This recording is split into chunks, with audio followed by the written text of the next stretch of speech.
Take the next question along the same lines. You have a cylindrical glass tube of length L. The glass tube of length L, which is immersed half into the mercury bath, and the tube is closed by a finger and withdrawn. Okay, you can think of it, this is the functioning of a pipette. You close the vessel, close the tube on top, and you withdraw it. So, what length of mercury remains in the tube? Let me call that as H. The length of mercury which remains in the tube. The atmospheric pressure you can think of as at capital H in terms of mercury. Is capital H centimeters of mercury. So can you find out what is the height which will remain in the tube? You have a cylindrical tube of length L which you half immerse in a bath of mercury. That means L by 2 is immersed, L by 2 is outside. Then you close the top end and withdraw it. So if you withdraw it, how much length of mercury will remain in that tube? This is how a pipette functions, right? In the chemistry lab, you must be using a pipette in this style to maybe withdraw concentrated H2SO4, etc. So how much length of mercury is there in the pipette? So when you immerse it, when you close your thumb, you are trapping this air. The air inside the pipette is trapped, and you let it go here. It is the same air. What will be the length of the air column now? That will be L minus H, because H is supposedly mercury. And so what was it is the same air. So can we not apply Boyle's law to the trapped air? So apply Boyle's law to the trapped air.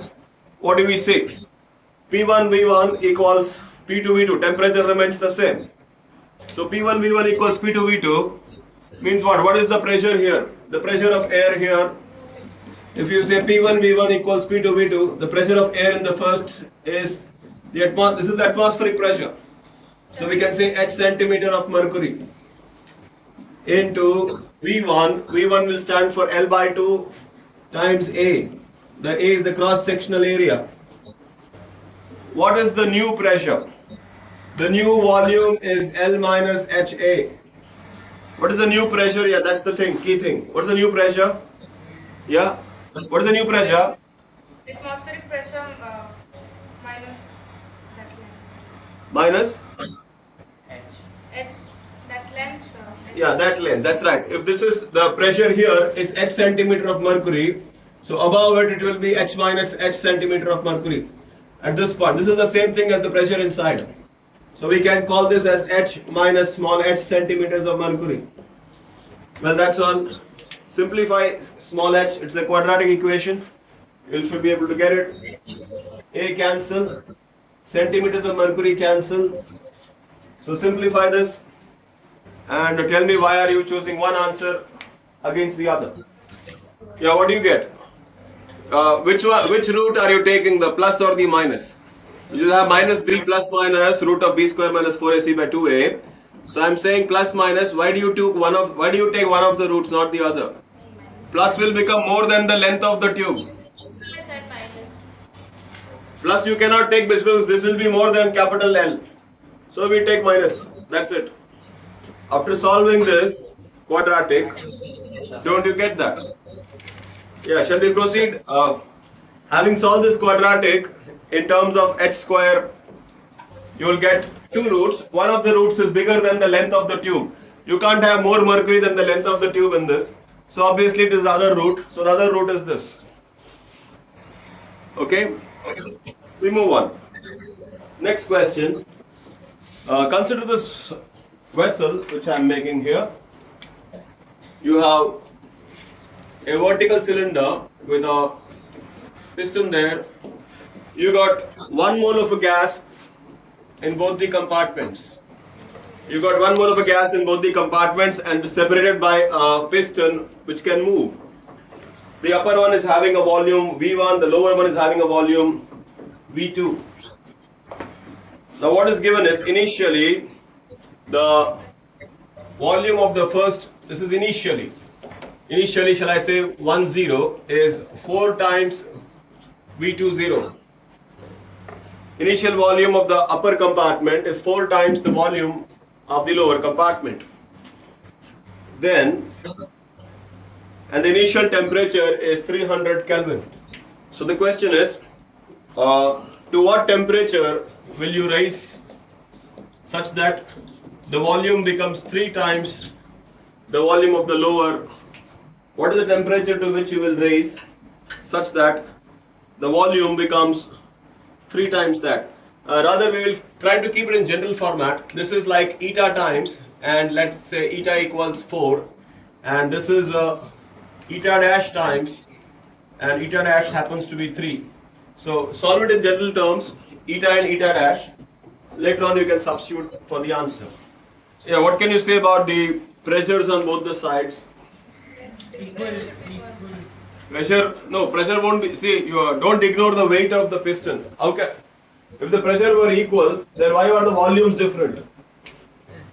It's 1 mole of a gas, and temperature, there is no thermal insulation, so obviously both of them have the same temperature. When you say this temperature, it belongs to both of them. The difference in pressure should be equal to the weight. The difference in the pressure should be constant, basically.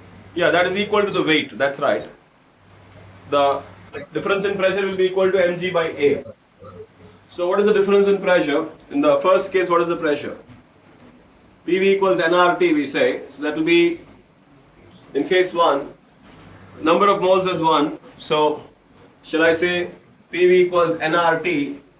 So P equals RT by V1. RT by, this is RT naught by V1 minus RT naught by V2 is equal to, it is the same thing as RT dash by V1 dash minus RT dash by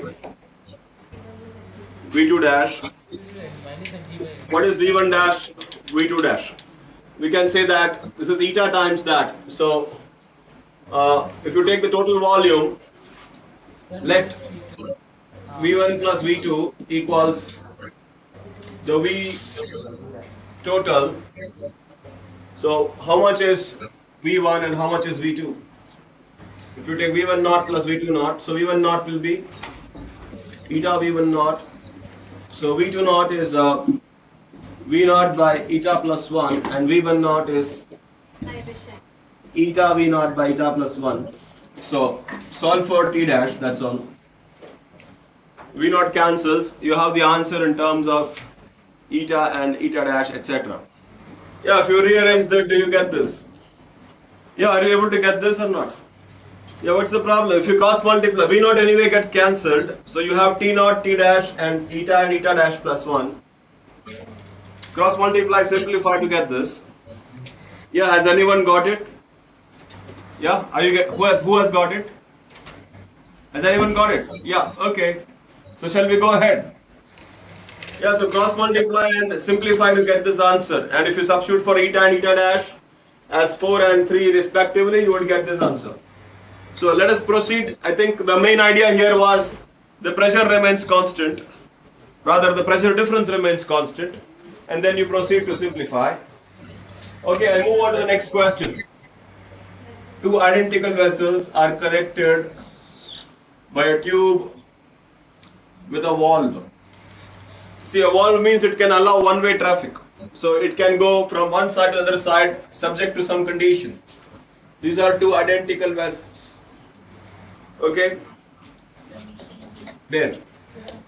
Valve lets gas pass if delta P, valve lets gas pass if delta P is greater than equal to 1.1 atmosphere. Initially, one of them has 1 atmosphere and temperature of 27 degrees centigrade. The other side is vacuum. This is the scenario initially. Now both are heated to 107 degrees centigrade. 107 degrees centigrade, both are heated to. What is the pressure in the vacuum vessel finally? I mean vacuum side, on the right side. Pressure on the vacuum side, or shall I say the right side. Finally, what is the pressure there? That's the question. Again, you could express in general terms. Finally, we'll substitute the values. You can see that 27 has been given so that you can take it as 300 Kelvin, and 107 degrees centigrade would correspond to 380 Kelvin. Yeah, we have a greater than sign here. This is, see, your final criteria would be this, that this will have more pressure and it will go on leaking till this minus this difference is 1.1. It is greater than 1.1, so the moment it becomes equal to 1.1, it will stop. So the P left minus P right should satisfy this criteria for the wall. That's the first criteria. Then what can you say? The number of moles is constant, that's right. Number of moles will be the same. So, what is the final number of moles? P left is equal to what? The P left will be, let us say, N left R T by V naught minus N right R T by V naught equals delta P naught. I'm calling delta P naught as 1.1 atmosphere. So N left, N right. So actually we know temperature is known. T is 107 degrees centigrade or 380 Kelvin. So here we have an equation in terms of N left and N right. We know Okay. N left plus N right. Also what? We know N left plus N right initially. That's N left plus N right is equal to N total. What is N total? P naught by RT. That's right. P naught. P naught V naught by RT naught. Yeah, or we can say it like this. So there are basically two equations, two unknowns. So no, we don't have two equations. Do we have two equations, two unknowns? Yeah. So we can solve it. No, you take this as an unknown. This whole thing as an unknown. You don't. You can. This is one unknown. This is another unknown. It's fine, we need pressure. The same thing. So if you know that N by V naught ratio, you can substitute here and get that answer. What we want is the pressure in the right vessel. Once you solve for it, the pressure in the right vessel is so much. The final answer would be pressure in the right vessel. The pressure in the right vessel would be N right by V naught times RT. So once you get this answer, two equations, two unknowns, you'll be able to solve for P right. Yeah, that's your target unknown. Yeah, I think you can leave it here. You can solve that later. I'll just give you the final answer. Just see the physics part of it. Is it fine with you? Basically, one equation based on P left minus P right is delta P naught, and the other equation based on number of moles being constant. And we can solve this. You can solve it later. The P right comes out to be 0.08 atmosphere. The next question, you have a glass tube where the temperature is varying linearly. Let's say this is the temperature on the one side T1, the other temperature is T2. The length of the tube is L. Temperature increases linearly. There is gas inside this tube. The pressure of the gas is P and the area of cross section is A. Length of the tube is already given to you. Find the number of moles of the gas. That's the question. Temperature increases linearly from T1 to T2. That's given to you. So how do we go about it? Give me the idea on starting off. So we can we can take a volume with the length dx at a distance x. Yes. And then we can write dn is equal to dx into Yeah, A. you can find, that's right. So at 0 and at certain point x, we take a small segment of dx, the elemental length. That elemental length will have how many moles? We got to check that. The number of moles will be pressure into volume by RT. Pressure is P, volume will be A dx PV by RT. R is R. What is the temperature there? Temperature T2 minus T1 upon L into X plus T1. Yeah, that's right. We have I've told you that temperature varies linearly. So if you draw a T versus X graph, the graph will be something like this. Here you'll have T1 and there you'll have T2. And that's the thing at length L. So from here you can infer the equation of the line. T equals, at 0 it's T1. So what's the slope of the graph? Y equals mx plus c, like we say. So y equals mx plus c, here the slope will be x plus c is T1. What is the slope? Y2 minus y1, T2 minus T1 by x2 minus x1, that is L. That's your temperature, which we can put here. So we get T2 minus T1 by L times x plus T1. So you have got a linear equation here. What is the integral of ax plus b? 1 upon A ln Ax plus b. It's a linear function. For any linear function, then you think of it as x itself. 1 by x, the integral is log x. This one is log ax plus b. And the coefficient of x comes in the denominator. Okay, so just take the integral of this to be this. Okay, have you done this integration before? Yes. Yeah. Even if you don't remember the direct one, you can use this answer. So use this and get me this answer. Use this box. So that's your answer. So what's the answer? A into P into L upon T2 N minus equals PA by R. into L upon Yeah, this will become reciprocal, right?